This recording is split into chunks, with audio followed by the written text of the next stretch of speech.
something that maybe that's contractions. I don't know, because I haven't ever experienced contractions before.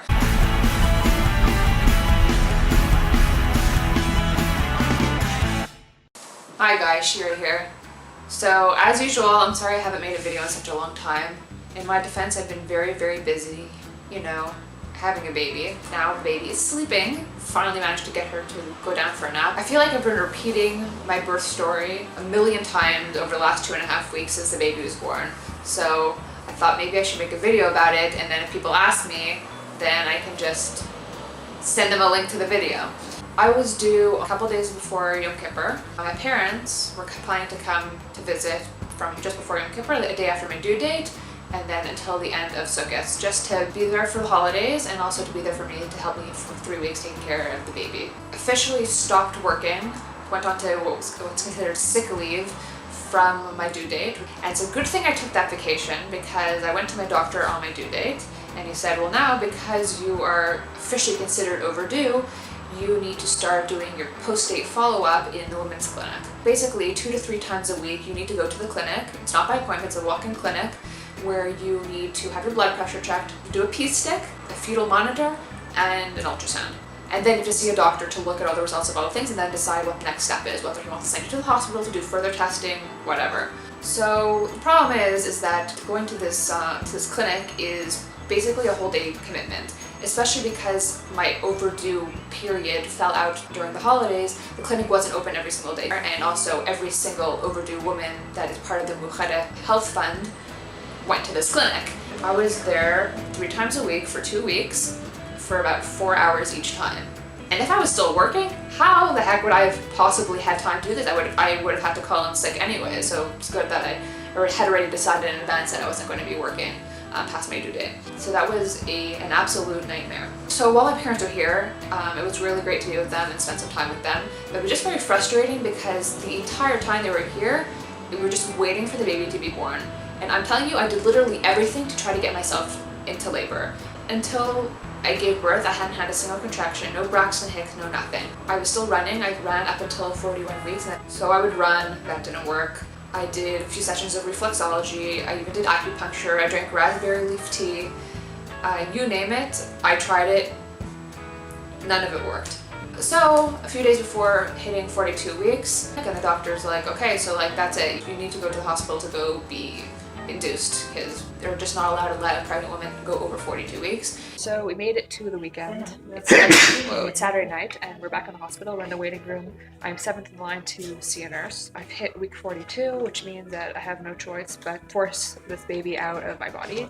Just go through the process of the admission process, opening a file, having my blood pressure and vitals taken, pee stick, the regular. I go to get connected to the fetal monitor, which I was already an expert in because I had done it already like 6 times in the clinic. And I asked the midwife like how soon I would be able to be induced, like where am I in line?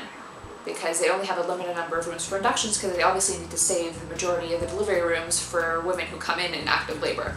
So she told me I was like 4th in line, which wasn't too bad, and hopefully I was hoping that using my power of the fact that I work in the hospital, that I was planning to give birth, and that maybe they could bump me up. So we're taking relax, just like sitting there with the fetal monitor. So I've already been connected to this monitor for like an hour trying to get a baseline, and they can't get a good baseline. In the meantime, Hananel is here next to me. Nobody knows what a baseline is.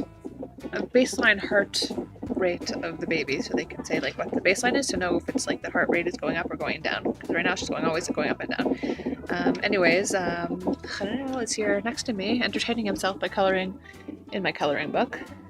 It's a Harry Potter themed coloring book that some very nice people and very thoughtful people got for me. So thanks. I already colored 3 pictures and now Hananel's doing another one. And then like suddenly the baby's heart rate started going down to like 80 and wouldn't go back up. Before I knew it, I was surrounded by 3 midwives and a doctor, and they're all like yelling and talking over each other about deciding whether like they need to rush me to urgent C-section. And like at that moment, I'm like, okay, no, this is not the plan. Like I had an awesome doula who also did the Lamaze pre-birth classes with me, and I came really prepared for contractions and labor and giving birth like more or less naturally, like not an operation.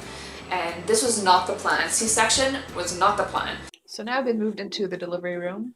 I'm wearing a hospital gown. It's very unattractive and I don't like it. And connect to fluids and also to the monitor. So the baby's heart rate dropped for like a couple of minutes. So they were like doing, oh, maybe we have to do like emergency C-section or something. So like they rushed me into the delivery room just to see what we could do, and now the baby's heart rate is doing perfectly fine. So hopefully everything will be okay. Finally around like 12:30 at night, the doctor comes back and she sees that I haven't gone into labor, so she ruptured my membranes. And then my mother comes, my doula comes, and we're all just sitting there talking. I'm like trying to relax and like suddenly start feeling something that maybe that's contractions. I don't know, because I haven't ever experienced contractions before. And so we're trying to relax and we're talking and like coloring in my coloring book. My doula's like, you know what, you don't know how long your labor is going to be, why don't you take a nap? So just as I go to take a nap, suddenly contractions start, like full force, like full-blown contractions. From the time that contractions really started until I gave birth, non-stop contractions with barely any break between. I had a really great birth team. Of course, Kananal was there, my mother was there, my doula was there. She was awesome. She just kept everybody organized and in check, and like giving my mother and Kananal different ideas of how to help me get through each contraction one at a time. And not to mention my midwife, who's also just really amazing. She just kept saying, don't worry, you're giving birth in my shift. I'm going to deliver you. Just as a side point, midwives deliver babies in Israel, not doctors. Doctors only come in if there's any kind of special intervention that's needed. So it got to the point that I just couldn't handle it anymore, and I decided I wanted to try the laughing gas. I tried that. All it did really was make me feel like high and out of it and dizzy and nauseous. And on top of that, you have to be in bed. And until then, I was laboring standing up and on birth ball. So then at that point, I'm like, hey, I need an epidural. I can't handle it anymore. So they did the epidural. And then after epidural, they decided to check dilation, and I was 9.5 centimeters dilated. So it's a good thing they didn't check dilation before, because otherwise they might have encouraged me not to do the epidural because it wasn't worth it. But I think it was worth it.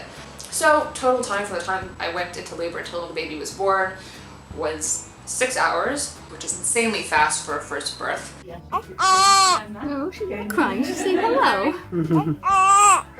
The whole thing was just happened so fast. It was very intense and like overwhelming. So basically, this is what was born.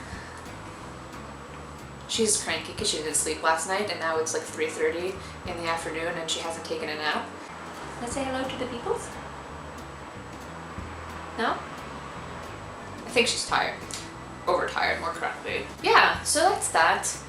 Okay, thanks for watching, and I'll see you next time. Bye! Thanks again for watching! You can click here to watch my previous vlog, probably one of my best, so you might not want to miss out. Click on the squares below to either watch all my vlogs, check out my channel page, or subscribe to my channel to be the first to find out when I upload something new. Thanks for watching, and I'll see you next time.